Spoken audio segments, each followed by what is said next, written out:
करोमि। माँ गौरा का आवाहन और पूजन इस श्राद्ध में ताड़ के पत्ते पर सभी पूजन सामग्री ले और माँ गौरा का भाव भरा प्रार्थना इस देवी गीत के माध्यम से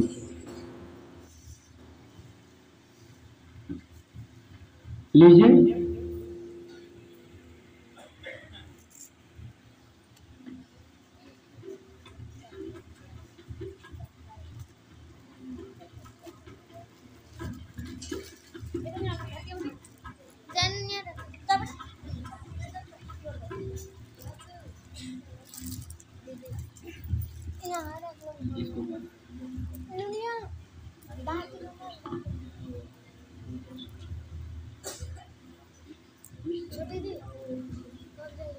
ओम सर्वमंगल मांगल्ये शिवे सर्वार्थ साधिके शरण्ये त्र्यंबके गौरी नारायणी नमोस्तुते। ओम श्री महागौरी नमः। आवाहयामि स्थापयामि ध्यायामि ततो नमस्कारं करोमि। चढ़ा दीजिए। ओम श्री प्रियाय विद्महे मां शक्ति धीमहि तन्नो गौरः प्रचोदयात्। हाथ जोड़िए, नमन वंदन करिए सभी देव शक्तियों को। ओम नमोऽस्तनन्ताय सहस्रमूर्तये सहस्रपादाशिशिरोर्वहवे सहस्रनामे पुरुषाय शाश्वते सहस्रकोटि युगधारिण्यै नमः। सहस्रकोटि युगधारिण्यै नमः। अब सभी तीर्थों का फिर से भावरा आवाहन अक्षत पुष्प नैवेद्य ले लीजिए। सभी तीर्थों का भावरा आवाहन, सारे तीर्थ यहाँ आवाहित किए जा रहे हैं। आप सभी हाथ जोड़ करके भावना के साथ बुलाएं, पुकारें, प्रार्थना करें, वो स्वीकार करके जरूर आएंगे। इस भाव के साथ यहाँ से भावरा आवाहन तीर्थों का। ओम गाया देवी च तीर्थानि ये च पुण्याश्लोचयः कुरुक्षेत्रं च गंगा च यमुना च सरिद्वारः कौशिकी चंद्रभागा च सब पाप प्रसन्ना प्राणाश्रिः नंदभद्रावकाशा च गंडकी सरयूस्ततः भैरवं च वाराहं च तीर्थं पिण्डेडारिकं तथा तीर्थव्यायानि तीर्थानि चत्वार सागरास्ततः प्रेतस्य प्रशान्त्यर्थम् अस्मिन् अस्ते विश्वन्तवः। ओम तीर्थ देवताभ्यो नमः। चला दीजिए। आवाहयामि स्थापयामि ध्यायामि ततो नमस्कारं करोमि। अब हमारे स्वर्गीय सुलेखा देवी के इस श्राद्ध में मुख्य रूप से मुख्य इष्ट के रूप में आवाहन किए जाने वाले देवता यम जी का भावरा पान के पत्ते पर सभी पूजन सामग्री में और जो चावल के ढेर पर जो रखा गया दीपक जल रहा है वहां यम देवता का पूजन करेंगे। भावरा यमराज का आवाहन इस गीत के माध्यम से।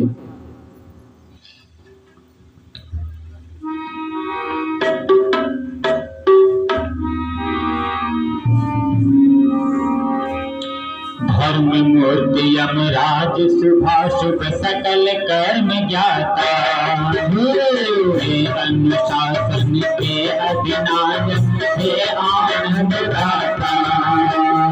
धर्म मूर्ति यमराज शुभाशुभ सकल कर्म ज्ञाता हे अनुशासन हे अधिनायक हे आनंद दाता।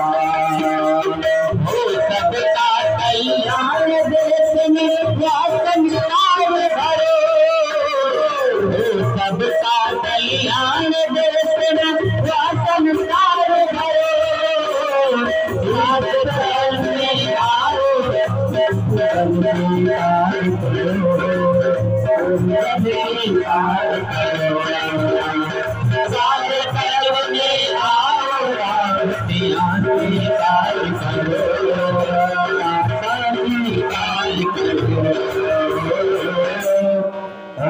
यमायतः मखायतः सूर्यस्य तपसे देवस्ता सविता मध्यानः पृथव्या सह गंगिस्प्रासहि अर्चसि सोचि रसि तपोचि ओम यमाय नमः।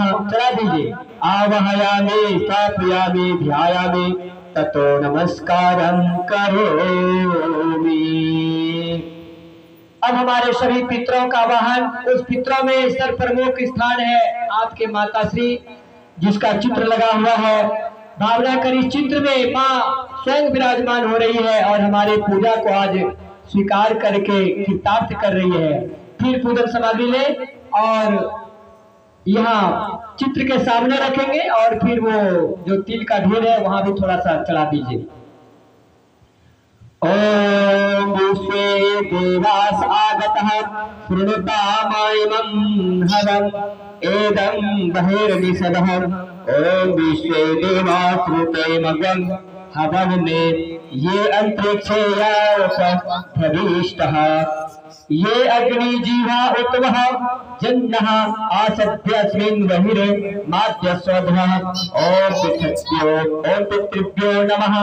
आवाहयामि स्थापयामि ध्यायामि ततो नमस्कारं करोमि।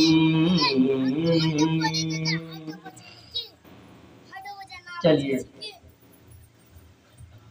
वो पवित्री बना दीजिए। कहाँ रखे? हाथ वो पहन लीजिए आप लोग।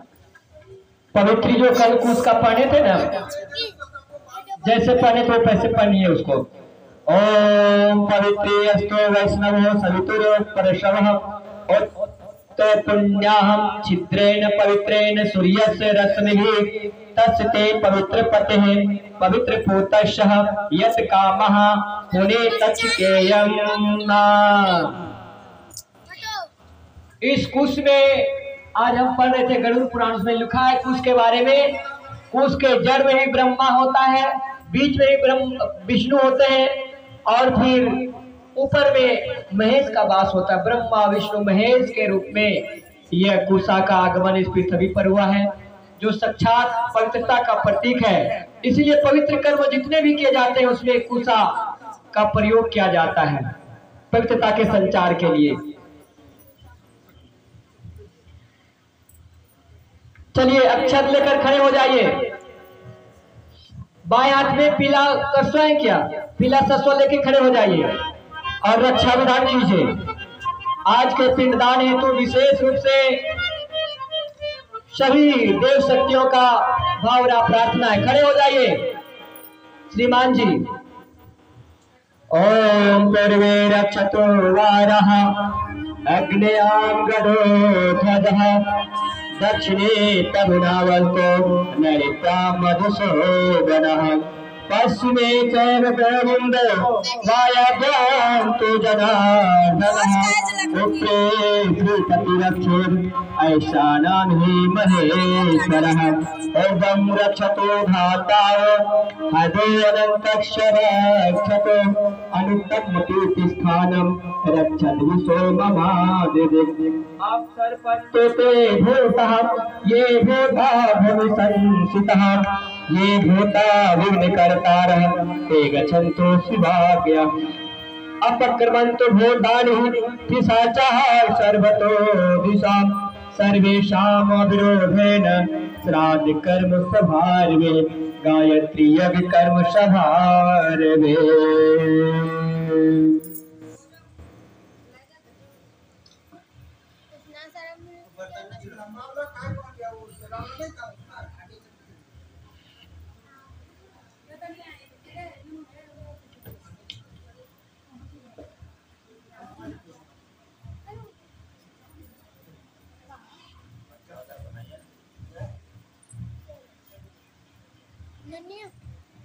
बोलिए भगवान की। अब ब्रह्म यज्ञ आपका यहाँ से प्रारंभ हो रहा है। पूजन सब शक्तियों का हो चुका है। अगर कोई बाहर में है बातचीत कर रहे हैं तो कुछ देर के लिए विराम दीजिए। आपसे निवेदन करेंगे आधा घंटा के लिए आप आइए। और एक दृष्टांत आपको ब्रह्म यज्ञ के बारे में बताना चाहते हैं। सचमुच में इससे क्या लाभ होता है आपको हम ले चलते हैं भागवत कथा में। भागवत कथा में वर्णन आता है धुंधकारी का। आप लोगों ने कथा सुनी होगी। धुंधकारी का एक भाई है गौकर्ण। जो गायत्री के सिद्ध साधक है। और धुंधकारी क्या होता है? शराबी है, जुआरी है और वेश्यावृत्ति में लिप्त रहने वाला वो युवा है। वह युवक पैसा जबरदस्ती घर में पिता से माता से मार पीट करके ले जाता है, शराब पीता है, वेश्यावृत्ति में लिप्त होता और सारा पैसा बर्बाद कर देता है। अंत में क्या हुआ? एक दिन वेश्याओं ने कहा, क्या तुम मुझे सच में प्यार करते हो? कहा बिल्कुल, अगर प्यार करते हो तो लो ये चाकू लो और मां के सीने भोंक देना इसे, और इसके बाद इस चाकू में खून सना हुआ होना चाहिए, उस चाकू को लेकर आना। वो घर लौटा धुंधकारी और उन्होंने अपने माँ का बाल पकड़ा, केस पकड़ा और खींच करके धड़ाम से गिरा दिया। गिरने के बाद छाती पर बैठ गया वो बालक। धुंधकारी, सोच लीजिए अगर बालक को संस्कार नहीं दिया तो वो क्या करता है। और क्या हुआ? छाती में घोंपने लगा पूरा चाकू, जोर जोर से वो चिल्लाने लगी। लेकिन जब तक इन्होंने घोंपा, जब तक उसके शरीर में प्राण था, जब तक वो मर नहीं गई तब तक घोंपते रहा चाकू। और घोंप घोंप करके जिस छाती से उन्होंने दूध पिया था उस छाती को आज क्या कर दिया, सोच लीजिए। और फिर जो भी आभूषण पहना हुआ था धुंधकारी ने खींच लिया, नोच लिया और ले जा करके वेश्याओं के हाथ में थमा दिया। कलो ये चाकू, देखो हम तुमसे इतना प्यार करते हैं उतना हम मां से प्यार नहीं करते। देखो इस चाकू में सना हुआ मां का खून। चाकू लिया, सभी वेश्याओं ने पकड़ा, का जो मां का पुत्र नहीं हो सकता वो हमारा क्या होगा, और पकड़ करके वही चाकू घोंप घोंप करके उसको मार दिया और सारा जो भी धन था भूषण था वो लूट लिया। इसके बाद क्या हुआ? और समय मृत्यु हुआ, अकाल मरण हुआ। अब उसका आत्मा भटकने लगा, तड़पने लगा। कभी वो गाछ में आता और आंधी बन करके हिलाने लगता, घर वाला डर जाता। कभी बाघ का रूप लेकर के दहाड़ने लगता, कभी चीता के रूप में, कभी कुछ से कुछ, कभी भालू, कभी कुछ, सबको आके डराता और फिर रोने लगता। तो तप करके आए हुए थे भी गोकर्ण, उन्होंने कहा ठहरो, तुम कौन हो और तुम बराबर क्यों ऐसा करता है, तुम अपने असली रूप में आओ। धुंधकारी कांपता हुआ, कलपता हुआ दिखा, काला कल उठा हो चुका है। क्या बात है, कैसे ऐसे घटना हुआ, हम संसार में नहीं रहे, हमको मार दिया गया, हम तड़प रहे हैं, मेरे लिए तुम कुछ करो।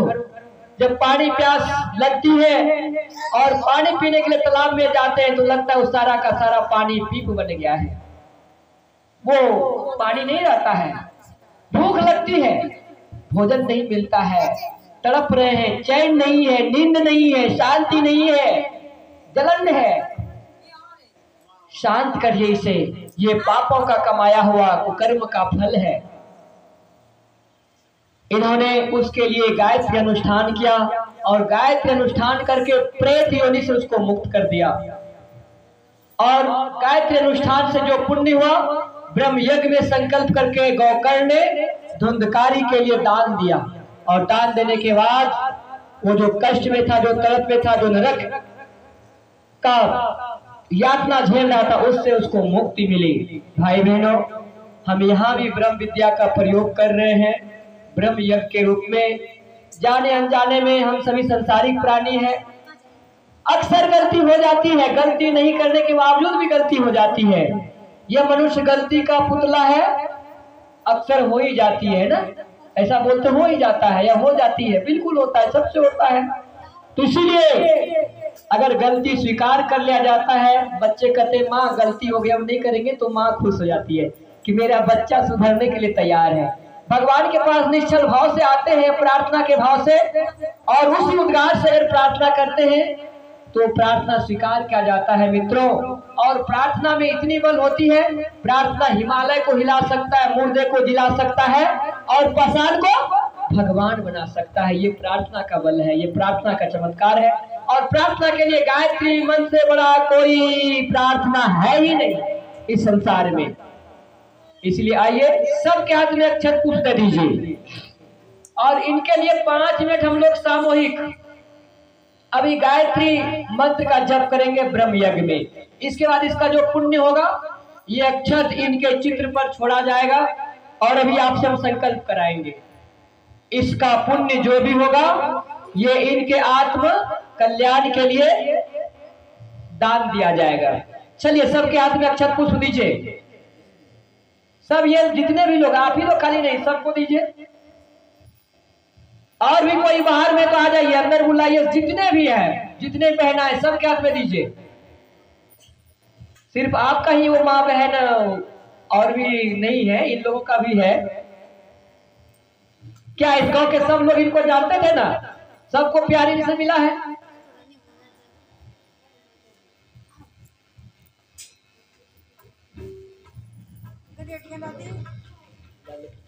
साजन